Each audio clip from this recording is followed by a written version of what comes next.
ከእግዚአብሔር ከአባታችን ከጌታም ከኢየሱስ ክርስቶስ ጸጋና ሰላም ለእናንተ ይሁን። የጌታ ጸጋ በያላችሁበት ይብዛላችሁ። ሰሞኑን እንግዲህ የቃልዮት ቤተክርስቲያንና የመካነ ኢየሱስ ቤተክርስቲያን መግለጫ አውጥተዋል።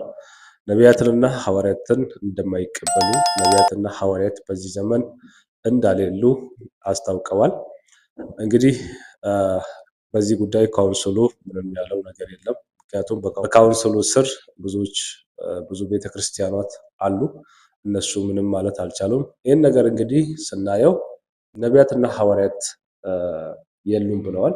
እንግዲህ በአጠቃላይ በዚህ አገልግሎት ዙሪያ የሚሰማራን ሰው እንደማይቀበሉና ነቢያትና ሐዋርያቶች ጋር የሄዱትን ሰዎችም እርምጃ እንደሚወሰድባቸው አስገንዝበዋል። ይህ ነገር ለብዙ ሰዎች ተቀባይ ነው፣ ለብዙ ሰዎችም ተቀባይ አይደለም። ነቢያትና ሐዋርያትን አንቀበልም የሚሉ በቤተ ክርስቲያን ስርም ያሉ ሰዎችም አሉ፣ የሚቀበሉም አሉ። የጸጋ ስጦታ ያስፈልገናል። ምክንያቱም እግዚአብሔር ስራውን የሚሰራበት መንገድ አንዱ የጸጋ ስጦታዎች ነው። የጸጋ ስጦታዎች ለሕዝቡ በረከትም ሕይወትም ይሰጣልና ስለዚህ እንደዚሁም ደግሞ ሐዋርያው ቅዱስ ጳውሎስ በአንደኛ ቆሮንቶስ ምዕራፍ 14 ላይ ሲናገር አንዱ መንፈስ የጸጋ ስጦታዎች እንዳሉት ይናገራል። ልሳንን የመናገር፣ ትንቢትን የመናገር፣ እንደዚሁም ደግሞ ልሳንን የመተርጎም፣ የማስተማር ጸጋ፣ የመፈወስ ጸጋ፣ አጋንንትን የመለየት የማውጣት ጸጋ እንዳለ እነዚህ ጸጋዎች ለአንድ ቤተክርስቲያን እንደሚያንጹ እንደሚያስፈልጉ ማህበሩ እንደሚያንጹ ተናግሯል።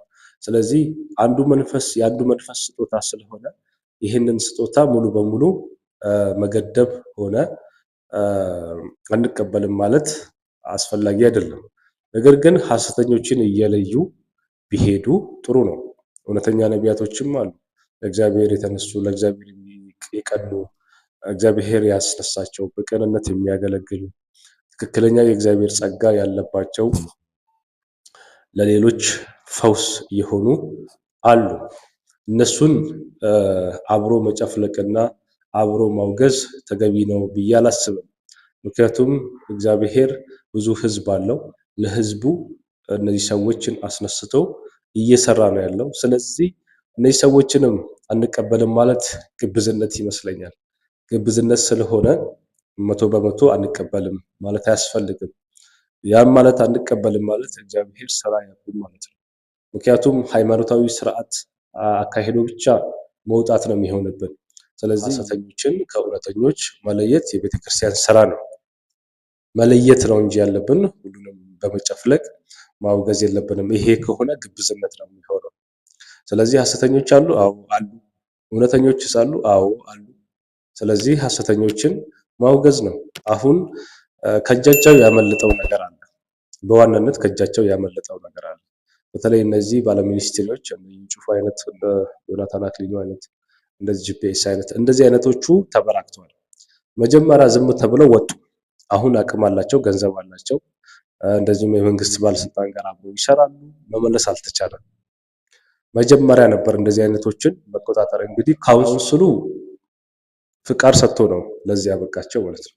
ስለዚህ አስፈላጊ ከሆነ እነዚህ ሰዎች ላይ እርምጃ መውሰድ ይችላል። የሰጠውን ፍቃድ መውሰድ ይችላል። እንደዚሁም ደግሞ ሌሎች የሚነሱ ካለ እያጣራ መከልከል ይችላል፣ መዝጋትም ይችላል። እንዲህ አይነቶችን እርምጃ መውሰድ አለባቸው እንጂ ከነ አንቀበልም ብሎ አገልጋዮችን መግፋትና እግዚአብሔር የሰጠውን የጸጋ ስጦታ አንቀበልም ማለት ግብዝነት ነው። ግብዝነት ደግሞ በሌሎች ሃይማኖቶችም የጠላናቸው ሃይማኖት ብቻ ብለው ሌላውን ሕይወት እያሳጡ ያሉትን ከዚህ በፊት እኛም ምን ያህል ተጽዕኖ እንደፈጠረ እናውቃለን። ስለዚህ አሁንም ወደዛ ነው የሚሄደው። ግብዝነት ደግሞ አስፈላጊነት አይደለም። ስለዚህ ሕዝቡ መታነጽ አለበት። የጸጋ ስጦታም ያስፈልገናል። እውነተኞችም ያስፈልጉናል። የማያስፈልጉን ሐሰተኞች ናቸው። ሐሰተኞች ነቢያት፣ አጭበርባሪዎች፣ ዘይት የሚሸጡ እንደዚሁም ደግሞ ለሕዝብ የማይራሩ ሌቦች፣ ነጣቂዎችን አንፈልግም።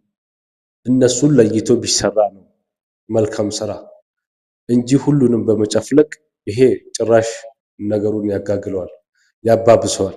ምክንያቱም አሁን የሚቀበሉም አሉ፣ ማይቀበሉም አሉ። ስለዚህ የቃልዮት ቤተክርስቲያን ምዕመን ያስፈልጋታል። ምዕመን የምትሸኝ ከሆነ ነገ ማን ነው የሚያስቀጥላት? ስለዚህ ይህን አንቀበልም ካሉ ምዕመን ሊሄድ ይችላል። ስለዚህ አንድ ቤተክርስቲያን ስራ ደግሞ አባላትን መሰብሰብና አባላትን ማስተማር ለአገልግሎት እንድትበቃ ማድረግ ነው የሚጠበቅባት። ነገር ግን የራሷን አባል የምታበረ ከሆነ አገልጋዮቹን የምትገፋ ከሆነ እንደ ዮሐንስ ራእይ ላይ ያለችው ቤተክርስቲያን መሆኑ አይቀርም። ይሄ ደግሞ መሆን የለበትም።